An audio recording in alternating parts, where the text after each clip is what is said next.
Anak-anak, hari ini kita akan belajar tentang budaya positif dan kemudian membuat keyakinan kelas.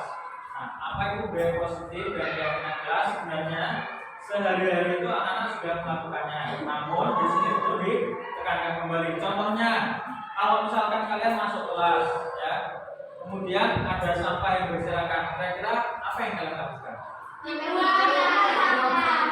Benar sekali, buang ke tempat sampah. Terus kalau misalkan kalian jalan dari selasar itu, di luar kan ada wastafel, ada air nyala, kemudian apa yang kalian lakukan? Benar sekali. Nah, itu sebenarnya adalah budaya-budaya yang positif anak-anak. Namun budaya positif yang lain itu masih banyak. Nah, di sini perlu kita sepakati bersama, perlu kita buat bersama.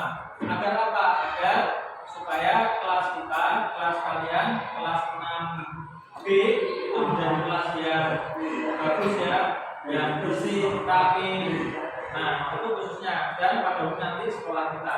Senang nggak punya kelas yang bersih? Senang nggak punya kelas yang rapi? Senang. Ini kita berikan ya. Baik. Yang pertama apa kok sebenarnya budaya positif itu? Budaya positif itu adalah budaya di mana norma nilai-nilai dan perilaku dianut oleh individu dan kelompok yang berfokus pada hal mempromosikan kesejahteraan, perkembangan, kerjasama. Nah, bahwa intinya budaya positif itu menciptakan lingkungan yang mendukung pertumbuhan, produktivitas yang antar individu. Nah, ini pengertiannya. Kemudian salah satu budaya positif itu adalah disiplin. Apa itu disiplin?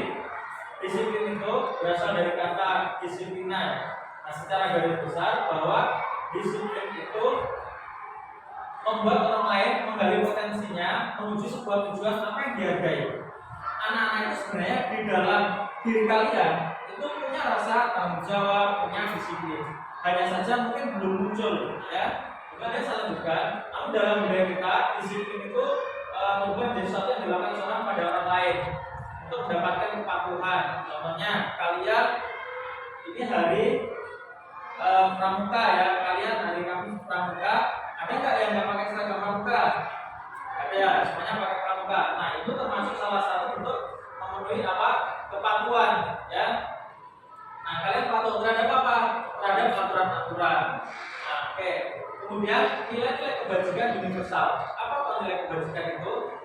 Kalau dari katanya kebajikan kalian tahu ya. Kemudian universal. Apa sih universal itu?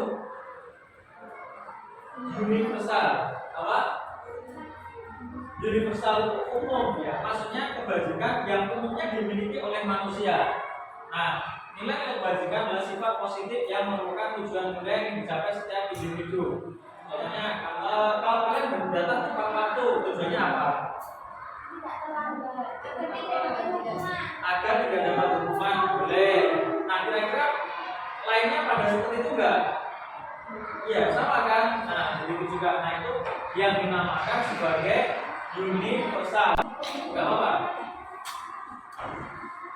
Nah, motivasi intrinsik itu berasal dari diri kalian anak-anak.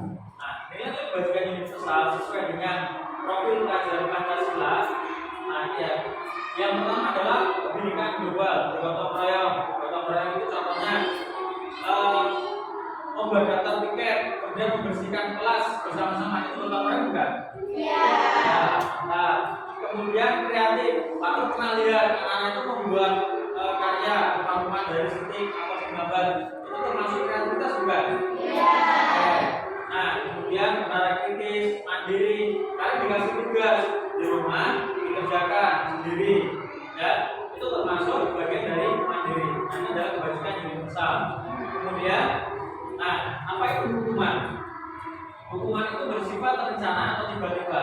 Anak atau murid tidak tahu apa yang akan terjadi dan tidak dilibatkan. Nah, hukuman itu biasanya anak-anak ya, kalau kalian masuk kemudian terlambat, itu Pak Guru itu kasih hukuman. Atau kalian tidak kerja PPR itu kasih hukuman. Nah, hukuman itu kan sifatnya dari saya, dari Pak Guru loh, bukan kalian yang membuat kan? Nah, maka dari situ di sini nanti kita akan membuat secara bersama-sama. Nah, tetapi sebelumnya apa itu hukuman? Kemudian apa itu konsekuensi? Nah, ini anak-anak, konsekuensi itu adalah sesuatu yang sudah terencana atau sudah disepakati. kalian satu kelas menyepakati, misalkan nanti kalau temannya yang buang sampah sembarangan, apa konsekuensinya? Misalkan konsekuensinya dia ikan seharian, itu konsekuensi. Nah, jadi sesuatu yang disepakati bersama-sama, yang dibuat bersama-sama, kemudian itu menjadi keyakinan kelas kalian, itu namanya konsekuensi, bukan hukuman. Nah, jadi tujuan kita nanti ke sana. Sudah mulai ada gambaran apa yang kita buat? Nah, sekarang coba ini ya. Yang pertama, mencatat 100 kali dalam buku kalimat saya tidak akan terlambat. Ya, kemudian karena terlambat ke sekolah, kalian pilih ini. Kira-kira ini hukuman atau konsekuensi? Apa? Hukuman atau konsekuensi? Tadi apa? Hukuman atau konsekuensi? Yang jawab hukuman ngaco. Gak apa-apa, salah gak apa-apa. Hukuman. Yang jawab konsekuensi ngaco. Oke, nanti ya. Lanjut yang kedua. Lari mengelilingi lapangan 2 kali karena terlambat dari sekolah. Hukuman atau konsekuensi? Yang hukuman ngaco. Yang konsekuensi ngaco. Ya, lanjut. Kemudian menggantikan kertas tugas teman yang telah dicoret-coret, itu hukuman atau konsekuensi? Oke, kebanyakan menjawab konsekuensi. Nah, kita lihat ya, apa itu hukuman apa konsekuensi? Di sini anak-anak nanti sudah bisa membedakannya. Ternyata mencatat 100 kali dalam 2 kalimat itu hukuman anak-anak. Ya, itu yang membuat gurunya kalian tidak dilibatkan, makanya itu jadi hukuman. Kemudian tadi mengelilingi lapangan 2 kali itu mungkin bisa dikatakan sebagai hukuman juga, ya. Terus kemudian menggunakan kertas tugas teman yang telah dicoret itu sebagai hukuman bisa atau konsekuensi. Nah, sedangkan membersihkan tumpahan di atas meja karena tersenggol itu adalah salah satu bentuk konsekuensi. Sekarang dengan kasus tadi, dengan permasalahan tadi, anak-anak sudah bisa mengetahui apa itu bedanya hukuman dan konsekuensi. Nah, contoh, hukuman itu adalah sesuatu yang menyakitkan harus terjadi. Nah, hukuman itu sakit nggak rasanya kira-kira? Sakit. Di depan kelas masuk terlambat di sekolah ya, terus ditotong ngacanya orang banyak itu kira-kira enak nggak? Enak. Berarti kan sakitnya tuh di sini gitu ya. Nah, itu sakit hati. Nah, tetapi kalau konsekuensi itu sesuatu yang harus terjadi dan kita paham karena kita sendiri yang membuat. Dan yang kedua, membuat anak sakit fisik maupun hati dalam jangka yang lama. Anak membenci kedisiplinan, ya. Nah, ini jangan sampai terjadi anak-anak. Kalian akan benci terhadap kedisiplinan, karena kan kalian nggak membuat. Tapi kalau kalian membuat sendiri dengan kesadaran kalian sendiri, maka akan menghargai kedisiplinan itu apa, ya. Nah, sampai di sini sudah paham kira-kira apa itu hukuman dan konsekuensi? Siap ya untuk membuat keyakinan kelas kita? Siap. Nah, yang terakhir adalah merdeka. Harapan dari yang kita buat tadi adalah yang terakhir ini anak-anak. Jadi kita harus merdeka. Merdeka itu mungkin selama ini anak pahamnya merdeka, kemerdekaan, ya toh. Itu yang merdeka, tapi bukan kalian yang merdeka, bangsa kita. Nah, kalau yang merdeka kalian bagaimana ini? Merdeka itu artinya tidak hanya terlepas dari perintah, akan tetapi juga cakap memerintah diri sendiri. Nah, setelah ini Tatur akan bagi kalian menjadi beberapa kelompok. Nanti kita buat keyakinan kelas itu ya bersama-sama. Dan nanti kalau sudah kita tempelkan di sini dan hasilnya nanti kita bacakan. Setelah itu menjadi kesepakatan kelas kita bersama. Nah, thank you anak-anak. Gitu ya, paham ya? Okay.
berikutnya silakan dibacakan untuk perwakilan kelompok. Silakan. Keyakinan kelas kelompok saya, satu bertanggung jawab, berapa jujur, selalu menjaga santun, data tepat waktu, berdoa sebelum berjalan. Oke, mantap teman-teman. Silakan keyakinan kelompok yang kedua. Keyakinan kelas kelompok saya, membuang sampah pada tempatnya, jujur, disiplin dalam bertindak, bertanggung jawab, selalu bermusyawarah dalam mengambil keputusan, berangkat ke sekolah tepat waktu.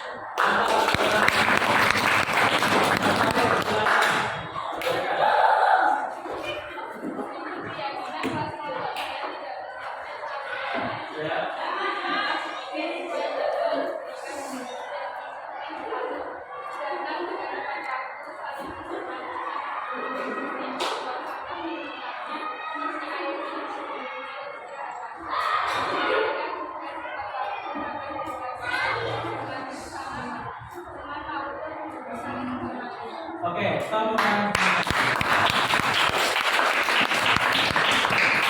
Terima kasih anak-anak sudah membuat keyakinan kelas dengan baik. Nah, setelah itu kita nanti akan merangkum semua keyakinan kelas ini, akan kita sepakati mana yang akan kita pakai dan mana yang tidak. Ya, dari semuanya ini. Contoh misalkan keyakinan kelas selalu berkata jujur. Semuanya setuju? Saling selalu berkata jujur? Setuju. Ini yang kedua, berdoa sebelum belajar. Setuju? Setuju. Silakan nanti kita tulis, kita catat, setelah itu kita rangkum dan ini akan menjadi keyakinan kita, keyakinan kelas kita bersama-sama. Gitu ya. Oke anak-anak, selanjutnya setelah kita buat ini ya satu-satu tiap kelompok dan kita rangkum dan hasil rangkumannya kita bacakan. Itu akan dijadikan kesepakatan kelas kita. Silakan untuk perwakilan kelas membacakan keyakinan kelompoknya. Budaya positif dan keyakinan kelas. 1. Selalu bersikap positif. 2. Senantiasa menjadi diri terbaik. 3. Percaya dan menghormati orang lain dan barang miliknya. 4. Jujur dalam bertindak. 5. Disiplin dalam setiap tugas. 6. Selalu menjaga sopan santun. Oke. Terima kasih tepuk tangan untuk kita semuanya.